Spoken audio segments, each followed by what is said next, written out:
But is the CISO of GMR Group. He's an accomplished cybersecurity leader with extensive experience in building and leading global and regional cybersecurity programs for large organizations that span across multiple sectors.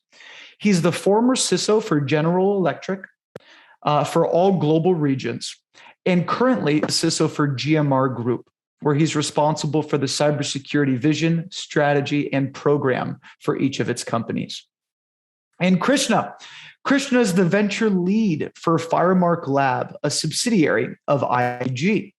He has over 20 years experience working with organizations such as Cognizant, IBM, and he's also started his own data analytics company, which reached over 100 staff. He's currently setting up IAG's first corporate venture called Cyber A360. It's a cyber insurance firm in collaboration with various financial services industry partners.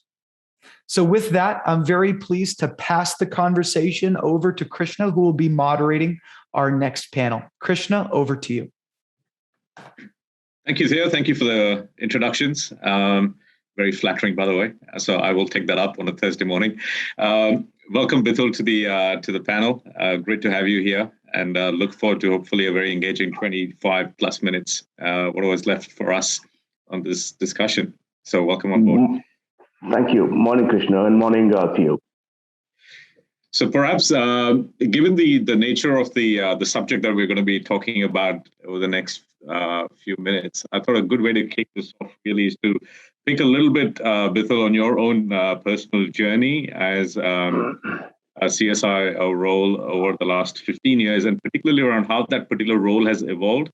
I'm sure a lot of people like myself in the audience are thinking, how's the role really evolved in the post-pandemic world once the pandemic hit? Obviously, cybersecurity is on the agenda in the minds of most senior executives, including board members who never thought that was something that they need to be worried about. So how has your role changed in that context? It'd be great for the audience to hear that. First of all, thank you, Theo, for having me on the panel here. Krishna, great question. It's 8:30 in the morning in India. I'm not an early riser, so it's a great warm-up question for me as well. So I entered into cybersecurity when I was seeking a strategic role. I was with General Electric back then. I asked my boss, well, I've done with enough of IT operations job, IT infrastructure job. I need something where it's more strategic. And he said, well, I have a role in cybersecurity. And so it happened by chance, really, at least, I think, 12 or 14 years back. Started off managing the external risk for the company at that point in time. So I was leading as a governance leader for the supplier base for GE, for the IT, ITES, and engineering services. And soon enough, after spending 4 to 5 years in the external risk space for General Electric, I moved on for more inward-facing role. I took up a role of CISO for GE Sub-Sahara Africa, did that, built a program there for a few years, and then I took on additional responsibility for CISO for South Asia, then subsequently for Greater China, and my last stint with them was one responsible for the regional cybersecurity posture across the globe outside of North of America for them. Joined this great organization, GMR Group, last year. And fundamentally, we are into the airport sector and a lot of different companies within the aviation sector itself. We are also into the power sector. So there are a lot of assets of the national critical importance, which we are managing right now. So my job of securing them was very exciting. So started off my security journey with just by trying to look for something more strategic and then evolve over the period of time. Krishna. Excellent. That's fantastic. With a great journey. And I think hopefully it's a bit inspirational for young cybersecurity professionals who are breaking into their careers. So maybe to just take that to the next step, I mean, how do you see the relationship between a CISO role and the board of a large enterprise? How has that relationship evolved? And what is the nature of conversation today in the context of a post-COVID world where cyber attacks are becoming more prevalent and more common? What has evolved or what has changed over the last 1 decade is obviously the level of understanding, the level of attention which boards have towards cybersecurity as a risk has increased significantly. in the early days, the CISOs would actually go and spend a considerable amount of time. So if you got, say, 15 minutes with the board, you'll spend 5 or 7 minutes talking about what cybersecurity is all about, why they have to pay attention to it, right? We don't have to do that any longer. So that is a one good change which has happened. I think second change which has happened over the time is that the level of conversations have also evolved from the initial days where it was more about the breach, more about the investigations, more about the incident response, to now we're talking about what preventive controls do we have in the organization. So, so you have to understand that there are two parties involved when it comes to the relationship here. One is the board itself, and second is the CISO. Now, when it comes to the board, most of the organizations today have some representation either as a director or as part of the committees which typically a boards have, maybe an audit committee or maybe a governance committee or maybe a risk committee, where somebody would understand more nuances about cybersecurity, which was not the case in past. So the level and the quality of conversations have improved, let's say that way. At the other end, the CISOs and the security leadership, I think that space is still evolving. Boards have always spoken the language of risk, right? Whereas CISOs have been very technical focused. So the evolution has been or is being seen in the CISO space more than the board, really. So if you, and I think it starts with the very fundamentals of what is board. So how many CISOs understand what's a function of a board, right? And how do you go about making sure you engage them positively and let's say proactively to be able to do your job effectively. So I think CISOs are still evolving. Boards understand it. They still have, now they have people who understand it a little better than what it was the case in the past. Right. So maybe the follow-up question to that is really, how does one structure or frame a conversation with senior level executives on this thematic area? I mean, this thematic area, as you're probably aware, is quite technical by nature. Right. And so how does one structure the best way or the most effective way to communicate areas of risk challenge that come out of the world of cyber to senior executives in businesses?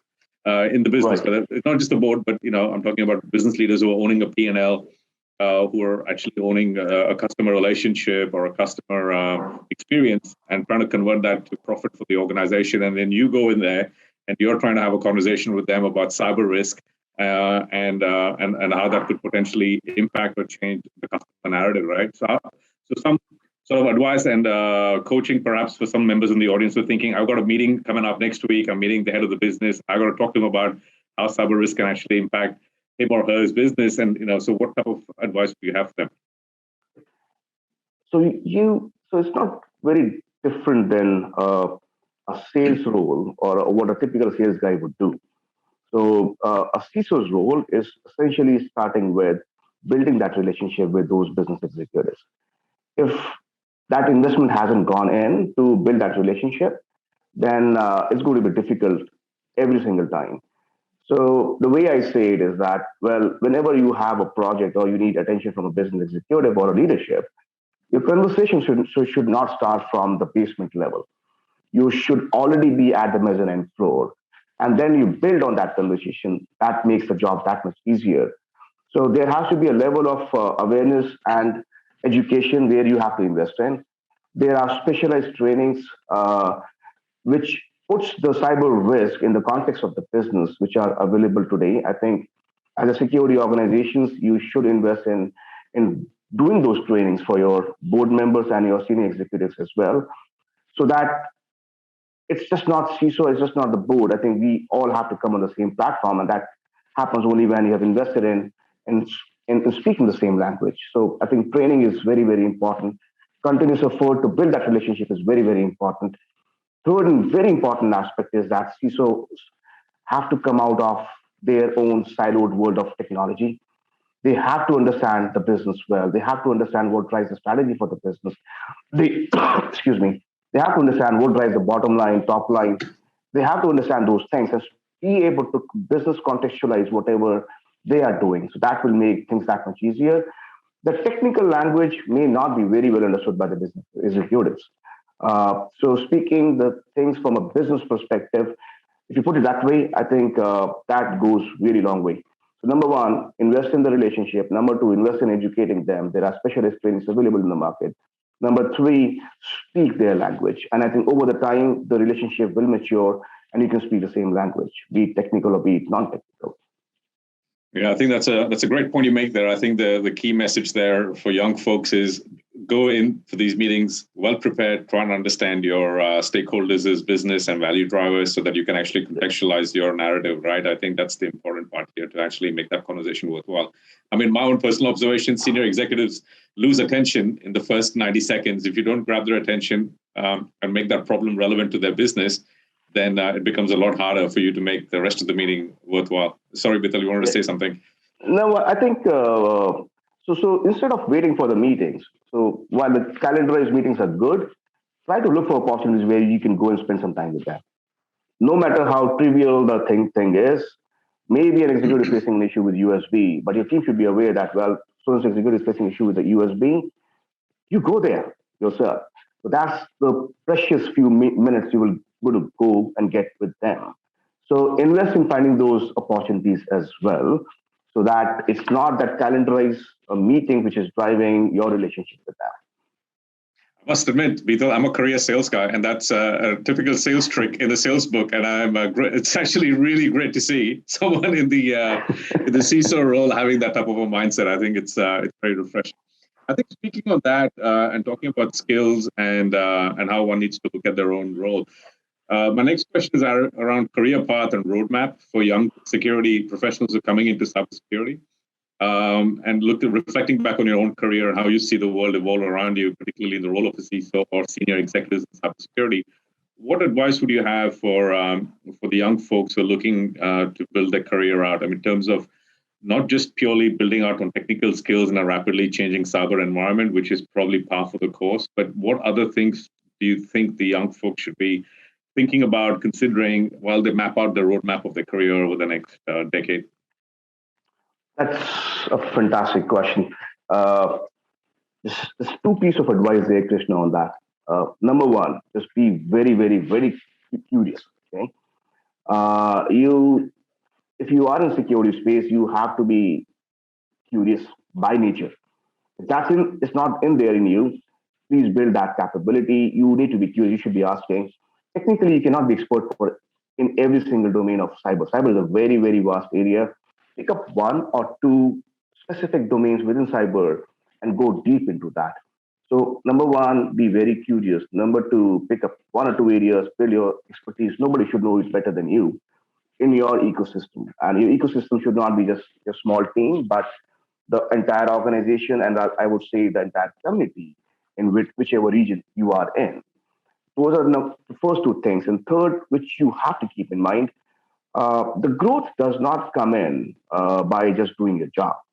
The growth comes in when you expand your scope of work, really. So why would I promote somebody who's doing the same job? The need for the organization comes up for a senior leadership or a senior role is when you have matured and expanded that scope. So the mindset which you have to have from the day one of the new role is, how do I get out of this role after 2 years? Which fundamentally means you build your replacement from day one and you start increasing your scope of work. And once that happens in over 2 or 3 years, you're ready for the next role automatically. You don't have to work through it. You don't have to convince HR or leadership. They will feel the need themselves.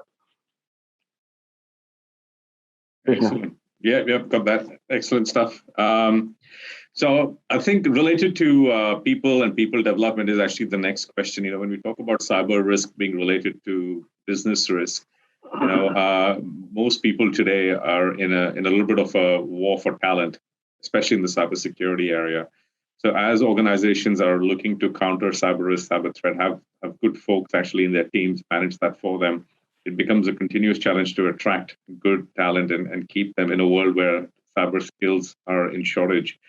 So what is your experiences been in the war for talent in this area? What ideas or recommendations would you have for other folks looking to build out their teams in cybersecurity, whether it's a startup, whether it is a cybersecurity organization inside a large corporate? What do you see generally in the trends in the labor market and challenges that folks are facing? Well,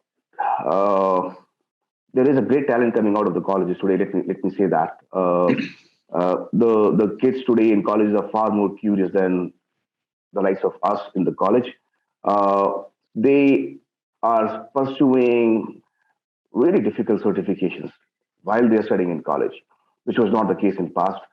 But if you are in an organization and you're thinking of, well, how do I get more talent? Finding the right talent is a challenge.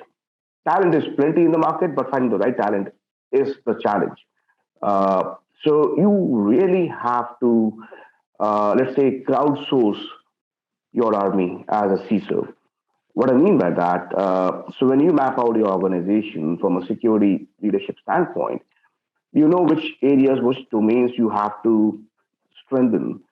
Uh, let's pick up an example of so you have this OT space. It will be difficult for you to find somebody who's really an expert in OT, right?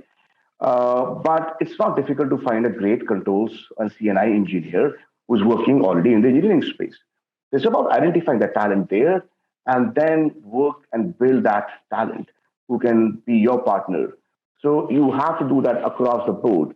The one good example I always share, Krishna, is that, well, if you have a security analyst, or very with a journalist, a skill set of a security analyst, and you want to make him or her a network security, let's say, expert, you have to teach them a lot about network before you can make him or her a network security expert. Whereas you pick up a network engineer and you teach him or her this bit of security, well, you know what, you'll have a talent available to you much faster and much more deeper in terms of the domain expertise. I think apply the same approach across your organizations. You have to find that ecosystem of people who would be actually your extended army. Because CISOs will never have enough resources to say, well, I will have enough foot soldiers covering my entire organization. So you have to crowdsource that for you. Got that. And coming back to this topic around, the war for talent, it came up in the previous panel discussion as well around, how, the fundraising that's happening today in the world of cyber, with a lot of evolving tech startups and companies breaking into the space, the amount of capital that is available. India is seeing a disproportionate amount of fundraise and VC activity and capital raise in the cybersecurity area.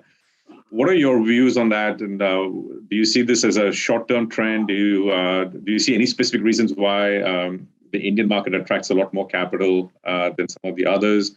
And most importantly, coming back to the question of talent, this influx of money make the war for talent a lot harder for regular corporates to attract people in. I'll, Krishna, if you're okay, let me just give a spin of what's my related concern as a CISO with what's happening on the ground. Yeah. Right. Obviously, the funds are available because it's a growing economy, and the growth year on year is much higher than the Western world. So there is money available in the market. So that is taken. But what happens as a security leader, as an organization who's trying to look for services and solutions from these startups? Now, suddenly you are in a space where you know that this startup is out there and you're not sure about their longevity because they're out there not to build the great products and services, but to get sold themselves.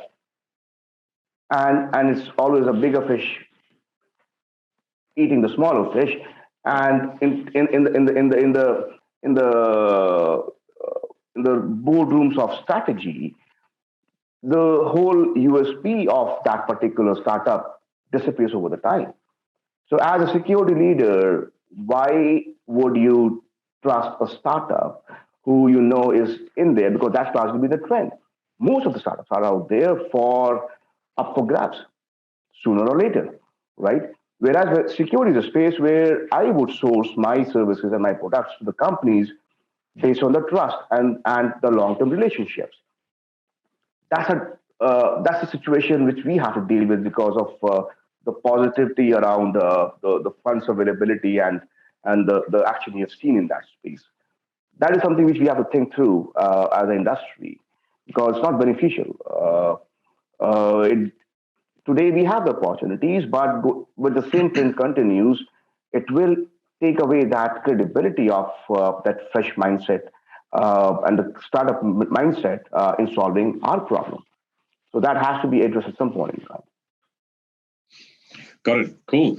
I'm now going to pivot a little bit away from the talent conversation, which we've had now for a few minutes. I think it's a very good insights, actually, in terms of what's happening in the market and how one could approach it. Maybe coming back to the core of cybersecurity in large companies. So I think the question I had was, if there was a gap that one has identified or a vulnerability in a security posture, how do you actually approach that conversation with your executive team, either in terms of engagement, in terms of getting budgets, in terms of addressing the issue? So what sort of advice would you have for some of the young folks here who are going to probably have that conversation with their business stakeholders in the coming weeks? Yeah. I think a couple of points there, Krishna. Number one, every CISO should have a contingent budget available to them all the time, because this is the very nature of cybersecurity. It's very, very dynamic. So you will change your strategy, you will change your approach midway somewhere in the fiscal years, right? So you need to have that. If it's a big ticket investment, obviously it cannot be a knee-jerk reaction in the middle of the year. So I'm assuming the leaders would have taken care of that whole process of making sure that we have the right budgets available to make that investment. But for usually you need to have a good business case. Number one, my experience in this case really is that if you have a good business case available, the senior leadership and the boards are more than happy to invest, very, very happy to invest and back you with what you're asking them for. It's the business cases with the loopholes is where it gets shot down, and then you talk about, well, I didn't get the budget. Well, you didn't present it the way it should have been presented. So how do you do that? So once you build that business case, which is based on the need, I personally believe that CISO shouldn't have the budget, because because if there is a compelling reason, no organization will ignore that fundamentally, right? But nevertheless, if you have a situation, you build a good case, and then you socialize, and you make that business case watertight. And then, if it's really important, then you cut the crap, and then you just jump to the top, and you start from there on. It will make it that much easier for you. But again, this is only in the exceptional scenarios. CISOs should have a budget for the contingencies and for this dynamic nature of the nature of business they are in, really. So socialize until you make it a watertight business case. That's a mantra. Excellent. A selfish question. I'm working in the area of cyber insurance. When you talk about business risk related coming out of cyber, how relevant is the conversation around cyber insurance with executives and board members today? Is it a topic of discussion? Is it something businesses think they need? Oh, yes. No, I think every business is talking about it. As I said, see, the boards are there for a reason, Krishna, right? And the reason number one is to how do they make sure that the stakeholders and the company is safe, right? They're there for the risk management of the organization beyond other aspects of the strategy and the leadership and those things, but primarily it's about the risk management. Cyber as a risk is on everybody's radar. So it's other way around. The question is coming in from the senior leadership and the CISOs that, well, should we go for the cyber insurance? Then a CISO saying, well, I need a cyber insurance. The equation has really changed. You would find CISOs dealing with the question, should I invest or should I put in my money in the premiums of this insurance, or should I use that money for building a preventive control? Boards and the senior leadership doesn't have to go for that question. Okay, so the equation has really changed. In today's post-pandemic, it's still a pandemic. Well, ransomware and the uncertainties have, the headlines have caught the right attention at the right levels. So I would say that it is something which everybody is looking at if they already don't have it. Perfect. Thank you. Last question, and I think we'll wrap up after this. Any last pieces of advice for young, aspiring cybersecurity security professionals on this call in terms of how they look at their career? And then we can hand it back to Theo. Yeah, no, I think just a very quick one. It's a fun space. Be very curious. Don't worry about the technology part of it. Just ask the fundamental questions. That's the most difficult part.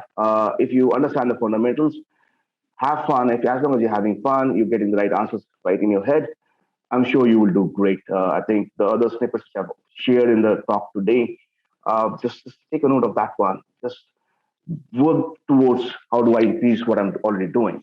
And then that will really help you in your careers. So thank you, Krishna, for the great questions, and thank you to you. Thanks, Peter. And over to you, Theo.